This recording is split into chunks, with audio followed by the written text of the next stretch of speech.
Si toi aussi t'es gras comme Samuel et que tu veux un physique musclé et sec, reste bien jusqu'à la fin de cette vidéo parce que je vais t'expliquer étape par étape comment on est passé de ce physique-là à plus de 20% de masse grasse à un physique beaucoup plus sec et beaucoup plus musclé et beaucoup plus athlétique. Je vais te montrer tout ce qu'on a mis en place de A à Z. Pour démarrer, il m'a simplement envoyé un message sur Instagram en répondant à l'une de mes stories. Il m'a dit: j'aimerais savoir si tu proposes des suivis, est-ce qu'il faut réserver un call. On a un petit peu échangé par message, puis rapidement je l'ai renvoyé vers un appel de 45 minutes, on a pris le temps, et durant cet appel j'ai pu apprendre pas mal de choses sur lui, notamment qu'il mangeait propre, il mangeait des aliments de qualité, il allait prendre sa viande à la boucherie, il allait prendre ses aliments côté bio même, etc. Donc il mettait vraiment de l'investissement à la fois financier et qualitatif dans le choix de ses aliments, mais il était quand même à 20% de masse grasse, voire plus. Parce qu'il a les poignées d'amour, on le voit sur la photo, il est plutôt grassouillet, il n'y a pas les abdos, il stocke pas mal dans les cuisses, dans le bas du ventre, etc. Bref, c'est pas franchement un physique athlétique ni esthétique. Il en était conscient. Il s'entraînait sans faute 5 à 6 fois par semaine, et pourtant, il stagnait dans sa prise de muscle. Donc trop de gras, pas assez de muscle, et ça depuis plusieurs mois. Ça faisait 4 ans qu'il avait cette discipline-là, mais depuis ces derniers mois, il progressait plus, et son physique, par conséquent, ne lui plaisait plus. Il n'avait pas un bon reflet dans la glace, il voyait pas ce qu'il voulait, et il ne se sentait pas comme il le voulait dans ses habits comme torse nu. Donc, il en avait marre de voir ce gras dans le miroir, que ça tourne en rond, parce que ça faisait quand même des mois que c'était pareil, et à force d'être dans cette situation, il a même commencé à avoir une croyance qui est fréquente dans ce genre de situation, mais qui est dévastatrice et qui est fausse, c'est penser que c'est sa génétique. Que quoi qu'il arrive, il mange propre, il s'entraîne souvent, et il est condamné à rester gras. C'est pas vrai du tout, il s'agit seulement de réorienter les actions, parce qu'en réalité, le problème c'est pas la qualité des aliments, c'est pas la régularité, c'est qu'est-ce qu'il fait exactement avec ces aliments et avec cette régularité-là. Donc, comme il y avait même l'objectif de faire des compétitions naturelles dans un coin de sa tête depuis un moment, il pouvait plus continuer ainsi et perdre son temps. Il avait 24 ans, il était au top de sa forme, il est jeune, il a de quoi faire, il faut rentabiliser les années devant soi. Il a tout de suite donc pris conscience que s'il continue ainsi, il stagnerait encore et encore. Ce qui va continuer de le démotiver, de se dire tiens, c'est ma génétique, je suis condamné, les autres sont meilleurs que moi, et j'aurai pas de résultat, et mon métabolisme il est lent, etc. Donc il verra pas de résultat parce qu'il est démotivé et croit pas en lui. Derrière, il manquerait de connaissances et stratégies encore et toujours, ce qui mènera à prendre des décisions subjectives, par manque de recul, et ensuite continuer seul encore en étant démotivé et reboucler la boucle vers justement le côté stagnation encore et encore et encore. Cette boucle-là, que je vous montre à l'écran, elle est réelle, elle est infernale, et peut-être que beaucoup d'entre vous sont dans cette boucle-là, ou du moins une boucle similaire. Il a choisi pour autant la deuxième option, parce qu'il y avait deux options face à lui. Rester pareil, garder les mêmes problèmes, être dans ce cercle vicieux de j'ai craqué, je reprends, je me restreins, je recraque et je me sens mal, etc. et j'avance pas. Il a choisi la deuxième option. La deuxième option, c'est quoi? C'est d'avancer. C'est de pas rester dans ce cercle vicieux, mais c'est de le briser et d'entrer dans un cercle vertueux. Donc il a choisi de se faire accompagner. Durant cet appel, on a aussi discuté du coup d'un plan réaliste, et on a lancé l'accompagnement tout de suite. Tout simplement, il m'a envoyé du coup, pour faire le point, des photos de son physique. Donc ça, c'est les premières photos qu'il m'a envoyées. On le voit, voilà, il a du gras qui déborde un petit peu là du haut de son caleçon. Il a les cuisses où ça stocke pas mal. Il a des bras longs et des épaules assez étroites, finalement des clavicules assez étroites, donc ça rend pas très joli, avec beaucoup de gras au niveau du tronc, des bras et des jambes assez fines et assez longues. Donc voilà, on démarrait là, 24 ans, 1m85, 87 kg. Ensuite, il a aussi répondu à son questionnaire directement, donc c'est une bonne trentaine de questions, elles sont toutes ici, donc évidemment nom, prénom, le poids jeun, la taille, l'âge, le niveau d'activité physique, le travail, etc., etc.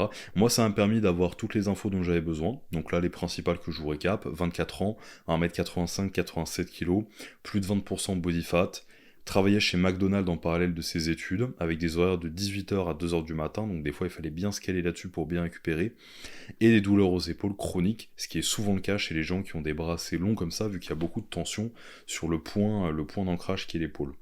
Donc, ce que j'ai mis en place d'office, c'est déjà analyser sa morphologie, non seulement pour éviter les blessures, mais aussi s'assurer d'avoir des mouvements qui recrutent au mieux les muscles au vu de ses longueurs de segments et les ratios entre différents segments. Donc là, par exemple, pour faire une analyse assez rapide, il a des clavicules courtes, il a un abdomen long, il a un numérus qui est plutôt long, même s'il a quand même une envergure de bras totale qui est elle aussi très longue. Il a des avant-bras qui sont moyens à longs. Alors en général, quand on a un numérus court, on a un avant-bras long, et quand on a un numérus long, on a un avant-bras court. Mais là, en fait, les deux sont tellement longs, c'est un petit peu comme sur son bas du corps, il a tellement, en fait, une envergure totale et une envergure de chacun des segments longue, qu'au final, c'est un peu difficile à mes yeux de me dire, bah en fait, il a des avant-bras courts, il avait des avant-bras plutôt moyens, on va dire. Donc, ce qui comptait, c'était donc le ratio entre ces choses-là, fémur long, tibia moyen voire long. Son envergure de jambe et son fémur étaient tellement longs et son tibia aussi, que la presse, il pouvait pas du tout descendre, et que les fentes, dès qu'il se faisait une flexion de genou, bah son genou touchait d'office le sol. Donc on a dû adapter. Donc c'est ultra important de toujours démarrer, qui que vous soyez, peu importe votre âge, peu importe votre niveau, avec cette analyse morphologique-là, pour éviter de traîner des retards musculaires, parce qu'ils sont souvent mal recrutés par le fait du choix des exos qui n'est pas adapté à la morphologie, et également éviter les blessures. Donc en conséquence, j'ai créé un programme adapté à ces contraintes, comme il en a pas mal au McDo en termes d'horaire, pour avoir des entraînements qui vont à l'essentiel, qui ne te fatiguent pas trop, mais qui posent quand même une base, et surtout qui permettent d'avoir assez de stimulation pour derrière perdre du gras, mais maintenir, voire construire du muscle derrière. Donc on a posé ça tout simplement avec des exos choisis selon sa morpho-anatomie, donc la longueur de ses muscles, la longueur de ses segments. Donc, programme adapté aux muscles qu'il voulait rattraper en plus de ses contraintes, donc dos, ischio et pectoraux, c'est vraiment là où il y avait où il y avait des retards, en prenant en compte son matériel, lui il a Basic Fit, on est resté du coup assez basique, hein, au niveau du programme, et son niveau de fatigue de base, parce que comme je vous l'ai dit, il travaillait à McDonald's, donc forcément, il avait de la fatigue accumulée. Donc voilà un petit peu ses séances, si vous voulez mettre pause et regarder. À l'époque, on ne travaillait pas encore avec notre application mobile, sur laquelle on a tous nos clients désormais, donc c'est écrit un peu noir sur blanc pour retranscrire la chose. Il m'a absolument filmé tous ses mouvements, notamment le dos, les ischios et les pectoraux qu'il voulait améliorer. C'est bien ça, hein, j'ai pas dit de bêtises. Dos, ischio, pectoraux, ouais. Donc il a tout filmé, même les séances annexes, pour s'assurer que tout était bien appliqué, ça c'est ultra important, et ça nous a permis, comme je vous le disais, de vraiment affiner la sélection d'exercices encore plus loin que de par sa simple analyse morphologique. On le voit là avec la longueur de ses fémurs, la longueur de ses jambes, il se retrouvait à avoir le genou qui tapait directement au sol sur ses fentes, il arrivait même pas à descendre beaucoup à la presse, donc le but en fait ça a été derrière de réanalyser les choses, de réadapter, et par exemple pour les fentes, on a créé une fente statique où il avait la jambe arrière sur un step pour pouvoir justement descendre assez sans être gêné par la longueur de son fémur. Donc voilà un petit peu pour comment on a procédé côté entraînement, et évidemment derrière on a pu améliorer ça de temps en temps, et avoir cette base solide là qui était posée. Ensuite côté nutrition, pareil, là aussi j'ai reposé du coup une diète de base sur laquelle on a évolué. Il y a eu très très peu de modifications sur sa diète, je vais vous la montrer un petit peu dans les macros. Comme il était au-dessus du coup des 20% de masse grasse, j'ai utilisé une diète cyclique, c'est un parti pris que j'ai pris, j'aurais très bien pu prendre une diète d'entraînement ou de repos, comme une diète unique, selon les jours. Là, pour descendre assez vite, parce qu'il y a pas mal de gras, j'ai voulu casser la moyenne sur la semaine, et avoir un cycle qui, lui, se calait aussi sur ses entraînements. Comme il était justement en PPL, ça lui permettait d'avoir de l'énergie un jour sur deux, avec les jours hauts, ça tombait sur le leg A, le pull A, derrière le toc toc toc, le pull B, etc. Donc ça m'a permis d'avoir aussi des apports cohérents vis-à-vis de l'effort du jour, tout en ayant un cyclage. Donc diète et entraînement se sont très bien coordonnés et conjugués en termes de cyclage des glucides. Donc comme il était au-dessus des 20% de masse grasse, j'ai mis une diète cyclique de ce type-là pour faire tomber les kilos rapidement. Ça casse rapidement la moyenne sur la semaine. Donc il avait un jour bas à 190 grammes de protéines, 180 grammes de glucides et 35 grammes de lipides. Un jour haut à 180 grammes de protéines, 246 grammes de glucides et 35 grammes de lipides. Alors 30 grammes de lipides, ça peut paraître peu, surtout pour un mec qui fait 87 kg, mais il faut bien comprendre que ça, là, ce total de lipides, en fait, déjà, c'est quelqu'un qui est très gras, donc il a des réserves, hein. Mais surtout, derrière, ce total de lipides va être remonté, il va pas rester comme ça 2 mois, il va pas rester comme ça 3 mois. Le but, c'est qu'ensuite, justement, on les remonte. Mais durant les premières semaines de sèche, c'est un super atout, parce que quoi qu'il arrive, il a des réserves. Mais si ça se fait sentir d'un point de vue hormonal ou d'un point de vue énergie, c'est qu'on a tiré trop fort, donc je vais laisser seulement ça temporairement. Donc ça fait gagner du temps, ça casse les calories, parce que je vous le rappelle, 1 gramme de lipides, comparé à 1 gramme de protéines ou de glucides, c'est 9 kilocalories. Alors qu'un gramme de protéines ou 1 gramme de glucides, c'est 4 kilocalories, donc c'est plus du double. Donc les lipides font très vite monter quand même la balance calorique finalement vers le surplus, donc il faut faire attention. Donc ça a permis de concentrer les apports sur protéines et glucides pour lui donner un maximum d'énergie et de récupération, et les lipides derrière étaient vraiment, pour le début, un petit peu en stand-by. Donc ça nous a permis de perdre du coup, sans faire vraiment de cardio, à part peut-être un peu de marche après les séances, 5 kilos dans les 35 premiers jours. Et ça c'est seulement les 5 premiers kilos parce qu'on a perdu bien plus. Ok.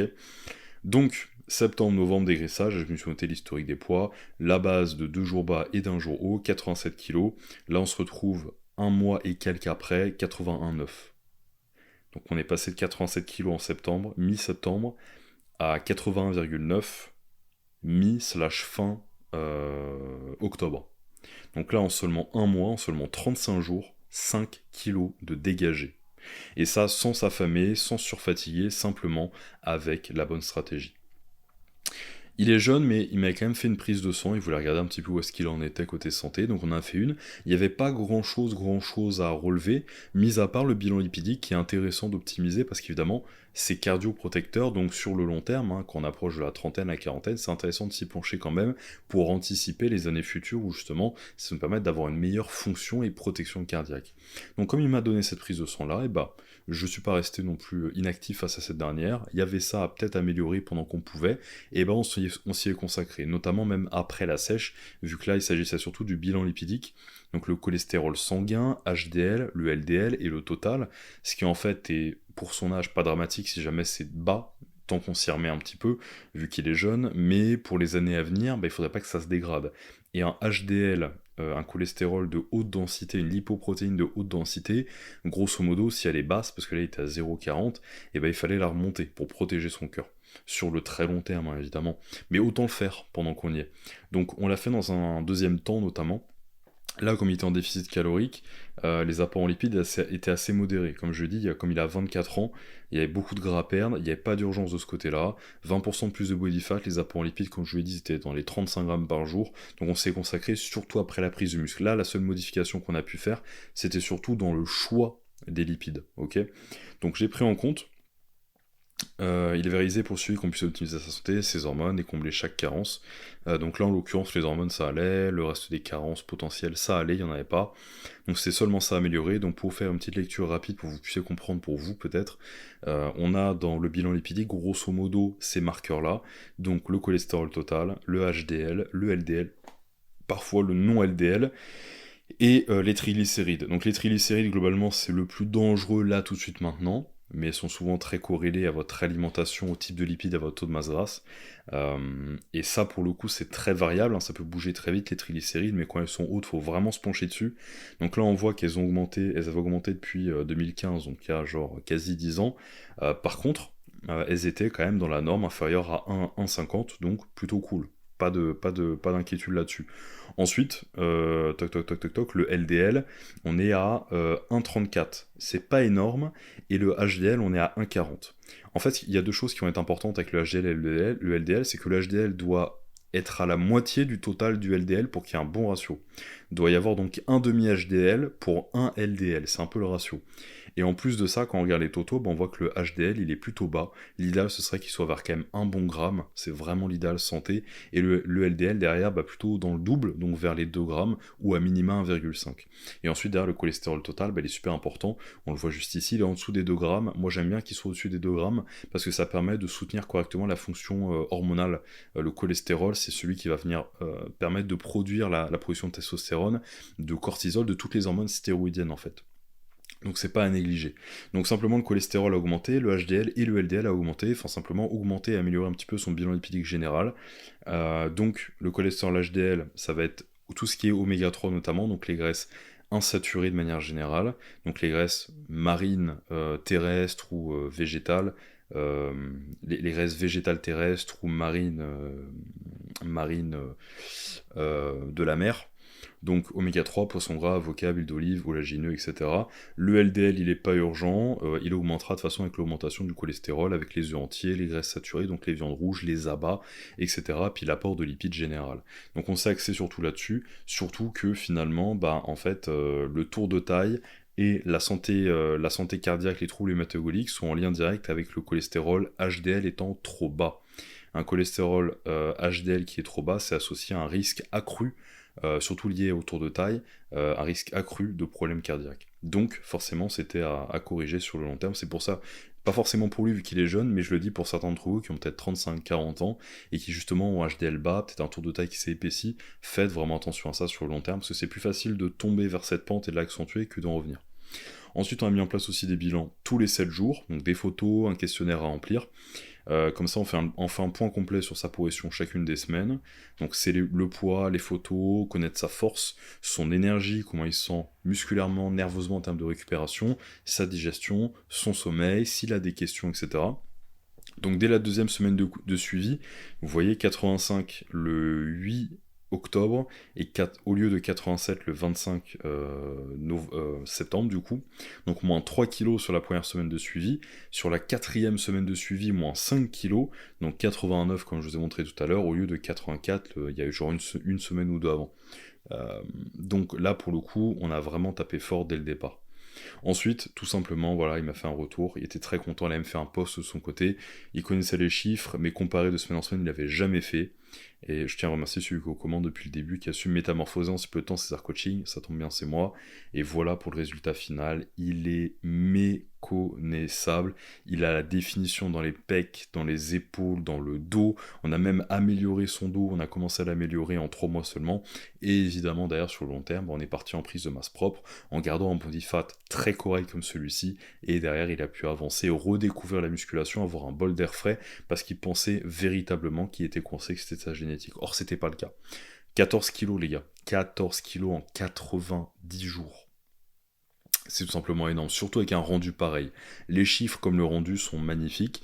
Pas de muscles perdus, pas de frustration alimentaire, pas de fatigue inutile, très peu d'ajustement de la diète et du cardio. Comme je l'ai dit, sur les 35 premiers jours, j'ai touché à rien, c'est tombé. 5 kilos, 35 jours. Et 14 sur 90. Il a aujourd'hui un métabolisme plus haut, une routine qui est facile à vivre, qui est agréable à maintenir pour maintenir le résultat facilement. Il a une meilleure image de soi aussi, elle a changé. Maintenant, il se voit différemment, il se voit plus comme un gros, mais il se voit comme quelqu'un de sportif, d'athlétique, en bonne santé. Il a un visage et un ventre qui ont dégonflé. Aujourd'hui, il a plus le même visage. Sa mère le reconnaît plus, donc ça pourrait être toi, dans une poignée de semaines seulement. En fait, si toi aussi tu prenais la décision d'être transformé, de te transformer, parce qu'en réalité, la seule erreur, c'est pas de continuer ce que tu fais, c'est de continuer ce que tu fais alors que tu pourrais changer justement. Donc la réalité, c'est que ça traîne depuis des mois, sûrement comme Samuel, voire peut-être même des années, que tu es dans cette situation-là, mais on peut la changer en une poignée de semaines seulement. Ça paraît dingue, mais c'est réel. Et ça marche pour tous les âges. Si aujourd'hui tu me regardes et toi t'as pas 24 ans comme Samuel, et t'as un petit peu plus, t'as passé la trentaine, tu dis bah tiens, 14 kilos en 90 jours, c'est quand même rapide, et bah là je te mets à l'écran José, qui a perdu 9 kilos en 90 jours. Je te mets Johan, qui a perdu 22 kilos en 6 mois, il a 32 ans, José il en a 37, Arthur, qui avait 32 ans quand on a débuté le suivi, et en 45 jours il a perdu 6 kilos. Ensuite Raphaël, qui a 37 ans, en 90 jours il a perdu 10 kilos. Et ça, c'est sans compter tous les autres avant-après, parce qu'on a aidé plus de 2500 personnes et bientôt 3000 à changer leur physique, à perdre du gras, à prendre du muscle. Donc comme je te disais, c'est pas une solution, c'est pas une question d'effort en plus à fournir. C'est pas faire plus, c'est faire mieux aujourd'hui. C'est utiliser ta régularité à la salle, tes aliments que tu manges sain, tu t'entraînes dur, tu t'entraînes souvent, tu fais ça depuis des années, t'as pas le physique que tu veux, t'es trop gras, t'es pas assez musclé. C'est pas une question de faire plus. C'est pas ça la clé. C'est faire mieux, c'est mettre tous ces efforts et cette régularité-là que tu vas avoir dans les prochains mois et les prochaines semaines, quoi qu'il arrive, au bon endroit. C'est ce qu'on a fait pour Samuel, et c'est ce qu'on peut faire pour toi, et c'est ce qu'on continuera à faire pour tous ceux qui rejoignent notre accompagnement. Donc si tu es intéressé, tu peux simplement, pour avoir un physique tracé comme Samuel, et que tu stagnes comme lui à l'époque, tu peux prendre un rendez-vous offert sous cette vidéo. C'est le premier lien dans la bio directement. On a des créneaux, c'est totalement gratuit, et ça me permettra de discuter avec toi de ta situation, de faire le point sur ton objectif, et voir si on peut t'aider.